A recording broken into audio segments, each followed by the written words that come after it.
ندرسها هي التي كان عليها الصحابة والتابعون وتابع التابعين بما في ذلكم والأئمة الأربعة.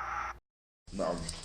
And as the brothers are aware, or inshallah they'll be aware that in the light on Friday we will have a one-off lecture discussing the affair of extremism and a warning against extremism.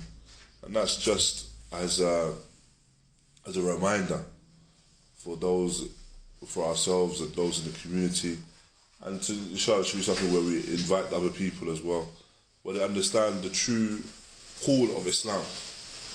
They understand the true call of Islam and a sabil al-i'tidal, that the true call of Islam is one upon moderation, that adhering to the sunnah is a manner of moderation. And as is, the Ikhwa will be aware of the events that occurred last week in our locality. And this is something now where it's a case of, it's upon us to clarify the haqq to the individuals. What the haqq is, if it was not upon us before, then maybe it's even more so upon us now. Because this affair has now reached the people, or reached these people within our locality. And as people of Islah, and as individuals that warn against ifsad and corruption, then Islah should begin first and foremost with those that are closest to us. Those that are closest to us from our companions, family members, and also those that are closest to us from our neighbours as well. And so if we find that now our neighbours have been harmed by way of the actions of a jahil or juhal individual, maybe other individuals as well, then it's something that we should strive in order to clarify the truth. When we reflect upon this even this kalima in English, terrorism or terrorist, that this affair of terrorism is one that doesn't just have victims in relation to the ones who are killed and maimed. Rather, the victims of that as well are the individuals that have fear struck within their hearts, terror and fear struck within their hearts as a result of the actions. And again, these may be our neighbours. These may be those that are close to us. These may be the people that are around us that this time last week had no issue leaving their homes. But now this is something which they have fear for. And why we strive to clarify the truth is because this is all being done in the name of Islam and the Sunnah. Whilst in reality Islam and the Sunnah is bari, it's free from the actions of these individuals. That the prophets and messengers came with the call of Tawheed, and the Prophet Muhammad sallallahu alaihi wasallam, Sayyid al-Bashar wa Khair al-Khalq, he came with a sunnah which is mutahara, a pure sunnah, and a sunnah upon a way of moderation.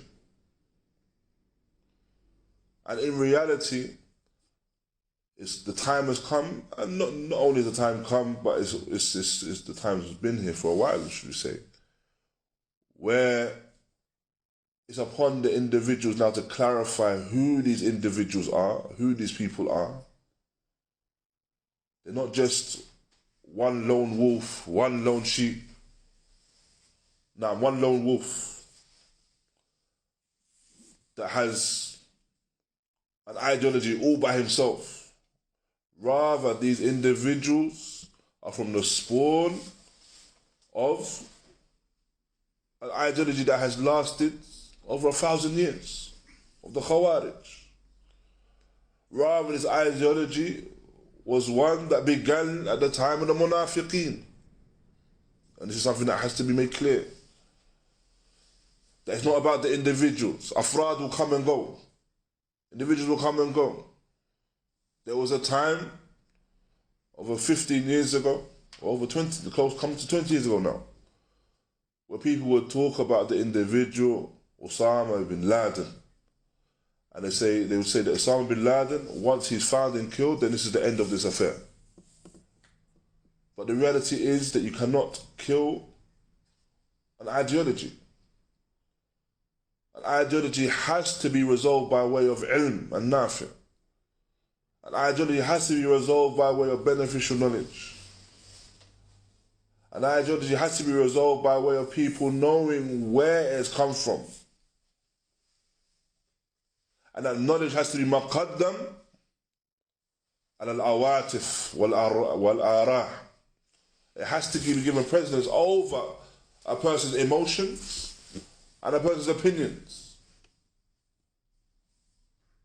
For no doubt, when you look at the seerah, not only the seerah of the Messenger of Allah, sallallahu alaihi wasallam, but you look at the way of the companions, or the prophets that came before the Messenger of Allah, sallallahu alaihi wasallam, all of them finding themselves in harms and being tried for the fact that they were upon a particular way, upon the haqq, that way that they were upon.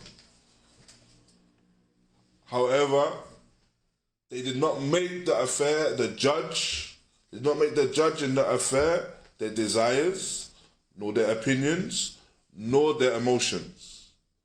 Rather, the judge in the affair was the nusus of their time, were the texts, was the wahi, was the revelation, what Allah Ta'ala wanted from them.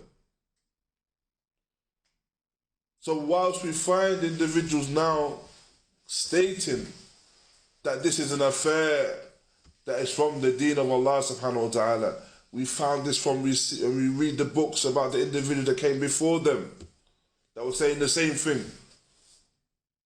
And it was clear that they were not upon the haqq then, so they're not upon the haqq now. So this is an affair that this is why we see the munasabah. It's befitting that we have this small event or lecture on Friday to clarify to those here and around us the reality of extremism and its history